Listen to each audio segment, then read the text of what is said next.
Hello friends and followers, welcome back to TJ's Modeling Bench. It is time to start another airplane kit. So coming up in late August, the end of the month actually, 30th of August, the Blue Angels Modelfest over in Milton, Florida, not far from Pensacola. I want to have an airplane to enter into that one, and I've been sitting on this one for a little while. I don't have everything for it just yet. I have on order some Reskit 3D printed resin details, upgrade stuff for it. But hang on a second. We'll turn the camera around. We'll open the box and take a look at what's inside. All right. This is the Hasegawa 1/48 scale A7-D Corsair 2. The A7-D was the Air Force version of this upgraded A7 Corsair, and the E was the Navy's. Like I said, I've had this for a little while, anticipating this this contest coming up actually. So I've had this kit probably 6 or 8 months now. So instruction-wise, Hasegawa's pretty good with instructions.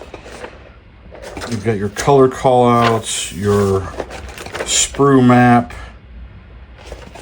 The only minor complaint I would say really with their instructions is that they get kind of busy. I mean, there's a lot of little things to pay attention to. Now some of this, when I get my aftermarket resin pieces, will get worked in a different order maybe. But here's a good example. Look at all the information they give you on this one page. I mean, that's a lot of stuff that you got to pay attention to. Now, for me, the landing gear is going to be resin, 3D printed resin. The nose landing gear, the main landing gear. In fact, the landing gear bays, that's all kind of one piece with that resin kit. I do believe even the canopy. I'm trying to remember what I got. I think I got the landing gear, the cockpit, which includes an ejection seat, if I'm recalling correctly, and then the rear of the fuselage, the exhaust nozzle. Not the engine exhaust nozzle, but the fuselage section right here. I'm not sure what is inaccurate about this, but the res kit is more accurate. Oh, I know. It also includes the intake ducting as part of that. It's actually part of the, I think it attaches with the main landing gear section. So yeah, a lot of stuff to pay attention to. And they give you decals for, I think it's 2 Navy and 1 Air Force version. Yeah. So you've got the Navy VA-82 Marauders. You've got the Air Force LV was probably Las Vegas 68241. And then VA-15 with the Navy. And the Air Force version, I believe that's a Southeast camo from the Vietnam era, which we will probably do. I might look for some aftermarket decals for it. I don't know if I necessarily want to go with this particular aircraft. I'll take a look and see. I still got time to make that decision yet. But it more than likely it will still be a Southeast Asia paint scheme, but we'll make it look like it's been sitting outside a while in the weather and not brand new, that's for sure. All right, so now I have already opened up these packages, and it's kind of weird. This small pack with all these little square sprues, all but one is really just weapons and weapons racks. You do have tires, and we'll worry about that later. And then you've got this one sprue in that bag. But on this one sprue, here's your main landing gear, or actually your nose landing gear. A couple of panels for avionics bays here on the fuselage, both sides. This is your cockpit combing, so your dashboard, if you will. Here's your instrument panel. These are blisters. I want to say these might be your gun blisters that attach to either side of the chin cowl here. I'm not sure what this particular piece is. Doesn't really matter. We'll figure that out later. These are your side consoles inside the cockpit. And this here is a blade antenna, which, looking at it, it's too thick. It would be way out of scale if you scaled that up. So we'll have to do some work on that to make it more scale. And then of course we got our big bag of parts here.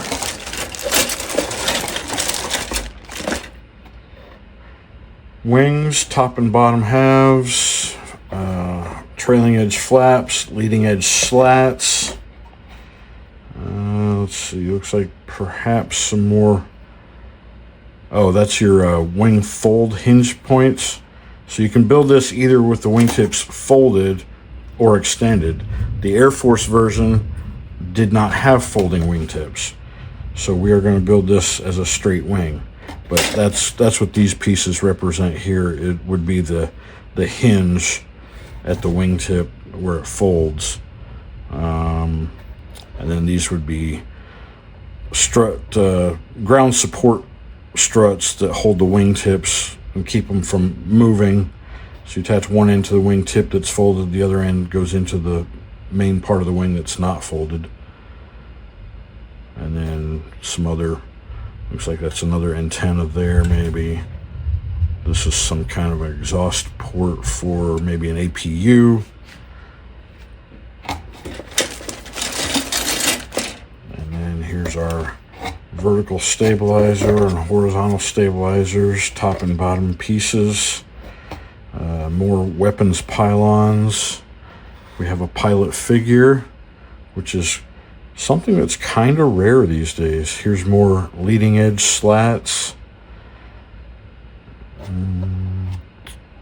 This is probably your holdback bar on the carrier deck.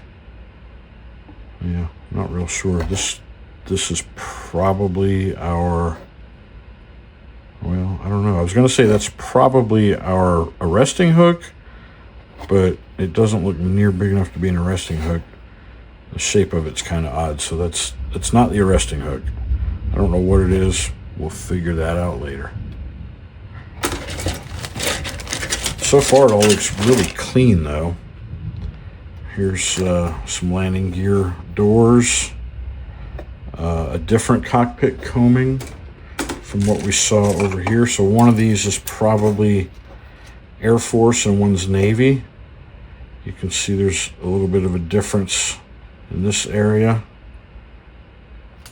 All right, main instrument panel, a little bit of a difference there. So yeah, one's going to be Air Force, one's going to be Navy for sure. We'll have to figure out which ones that might be. This is your air refueling boom here. These are some kind of antenna, I'm sure. Some kind of blister for the side. Bunch of little antennas. That's the one thing about these aircraft in that era and today, that there were a lot of antennas. Little blade antennas, little blisters, all kinds of stuff. All right, now to our main piece, our fuselage halves. It's pretty well detailed. I don't know that I'll leave the avionics bays open. We may fit those panels in and close them up. I haven't really decided yet. If I find a picture on the internet that appeals to me with the avionics bays open, I may go that route. I don't know yet. We'll see. Here's nose landing gear doors, some more main gear doors, all kinds of doors and panels. Here's your engine exhaust, your cockpit tub, your rear wall, and that's probably a difference as well. One of these is probably Navy, the other is Air Force. We'll have to look at that. This is your air brake, speed brake, that goes on the bottom of the aircraft, and it was rather large on this aircraft.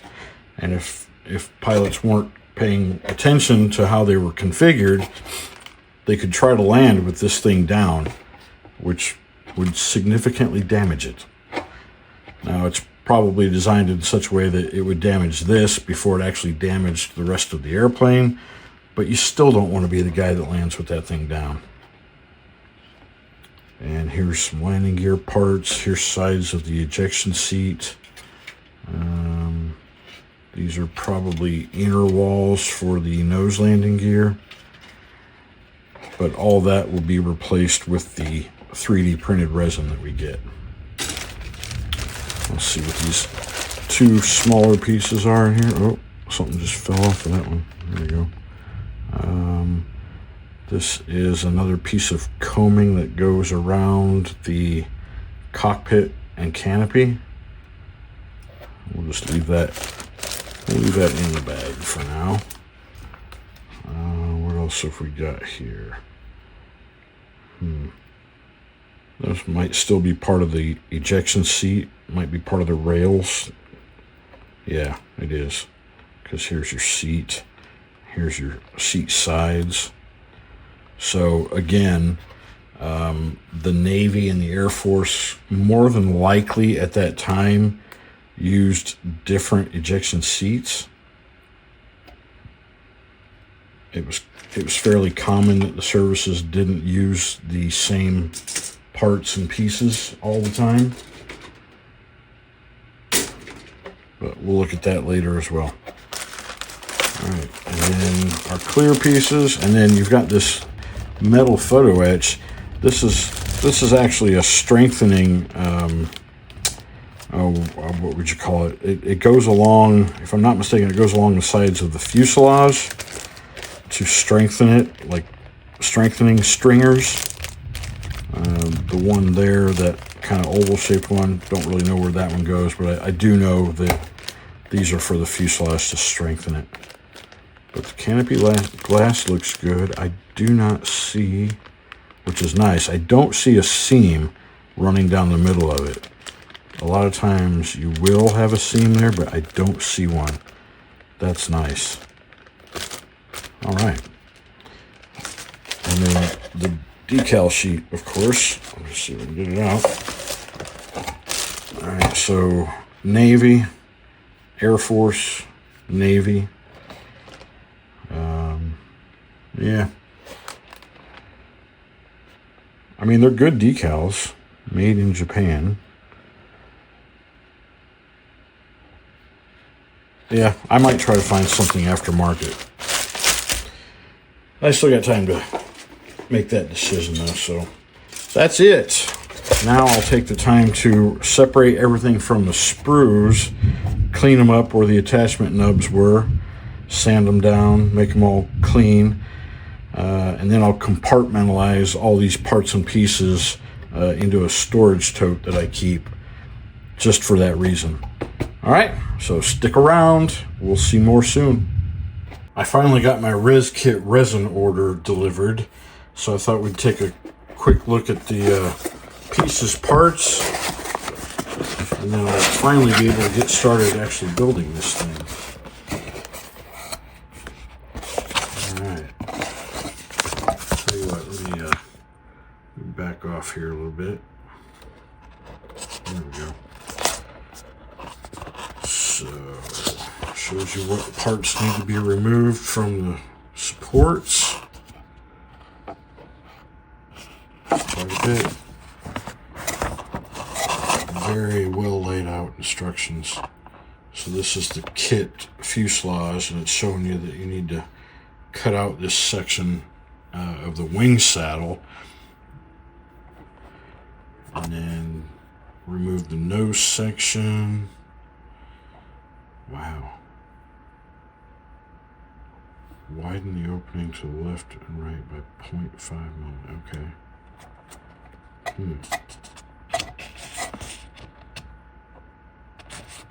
That's 0.8 millimeters. That's going to be a bit difficult. I guess I'll just sand that. Alright, so this is the nose landing gear bay, and it's already molded into the inlet, and just this one side has to be attached. The main landing gear, this is really nice. It's got metal rods actually go down into the main landing gear for strength. And then the air inlet at the nose meets the air ducting over the landing gear bay. And then that's what goes into the fuselage halves, and it's the top of this ductwork. That's the reason why you have to cut away some of that wing saddle, because the thickness of the plastic here is enough to interfere with the top of this. So you have to remove that. And our nose landing gear. Alright. Pretty sweet. Main landing gear. Tires. Nose wheel. Landing gear doors. Fronts and main. And then this also comes with the optional pieces for the carrier deck shuttle and the holdback bar. I'm probably not going to use that because I intend to be going with an Air Force version here. And I'm starting to question what I got here a little bit, because this says A7-E Corsair 2, and it's for the Hasegawa kit, but the Air Force version is the A7-D, and nowhere on here does it claim to be for the A7-D. So I know the wheels and tires are going to be different for the Air Force. So I don't know, I may have purchased the wrong parts. Or not. Okay, so that looks like the Air Force main tires.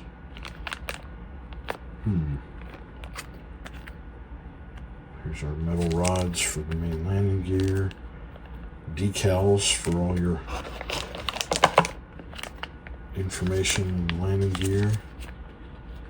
Alright, so we've got, alright. So there are two different wheel sets in here. That's more than likely the Air Force version. Okay, I might be alright. I'm starting to get a little concerned that I purchased the wrong thing, but I think we're good. Not real sure what those are. I'll have to look at the instructions again. These are all landing gear doors. Landing gear, mains and nose. Here is our engine ductwork, the inlet portion that sits underneath the cockpit, and then the aft portion that connects those two together. Alright. And then, so this is our main landing gear bay, so where, I guess that's more nose landing gear. Oh yeah, okay, that is. Oh no, you know what? Yeah, that's nose landing gear. And this, that's our arresting gear hook, I think. I don't know, we'll figure it out. Pretty cool. Pretty cool. I like it. This is going to be fun. what it's all about, having fun. All right, we'll just loosely put this stuff back in here. All right. Well packed, actually. Slide this one out of the way for a moment, and we'll grab the next piece. All right, this is the exhaust nozzle.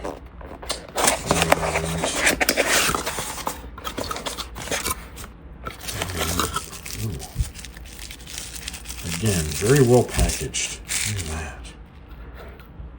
Very nice. That is a thing of beauty.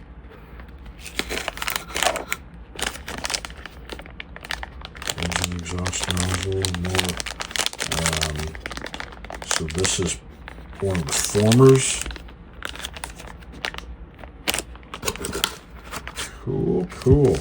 This is the actual engine exhaust nozzle. Cool stuff. Take a quick look at this instruction page and see what it's showing. It shows you where to cut everything free. Yeah, that's that former.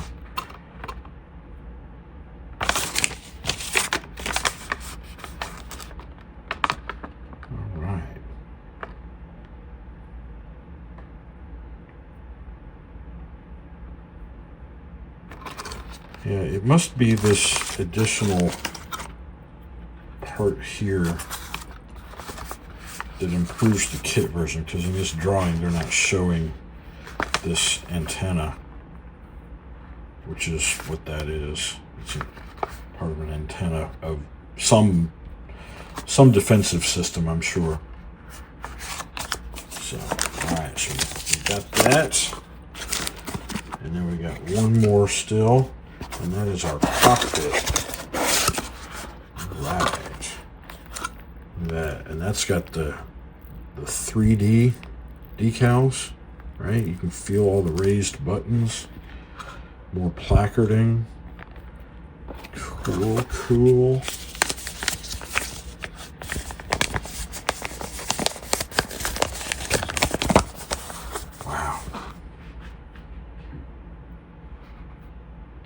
It's a lot of work, but I think in the end it's going to be totally worth the effort.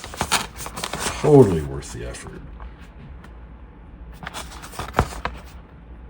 Even though some of this is going to be very hard to see once it's installed, like the rudder pedals. I don't know if you'll see those at all once it's installed in the fuselage. But I'll know it's there, and you'll know it's there because you're going to watch me add it. Wow. More of this shaving of the inside to make things fit proper. So it's using kit glass. Closed canopy or open, depending on which way you want to go. And look, depending on, oh no, I was going to say I thought it was using a different framework, but it's not. R5. I saw this R9, but that's for the piston that holds the canopy open.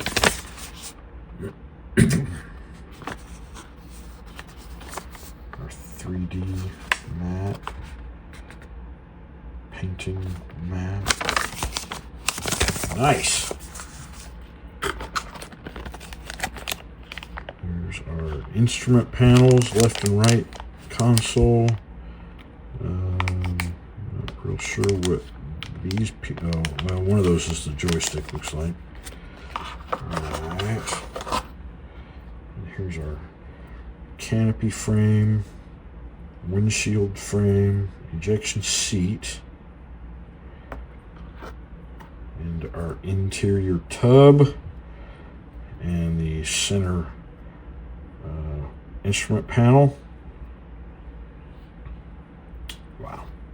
Well, I'm excited. I've done a little bit of 3D stuff, nothing to this level though. So this is going to be challenging but fun for me. So let's get started.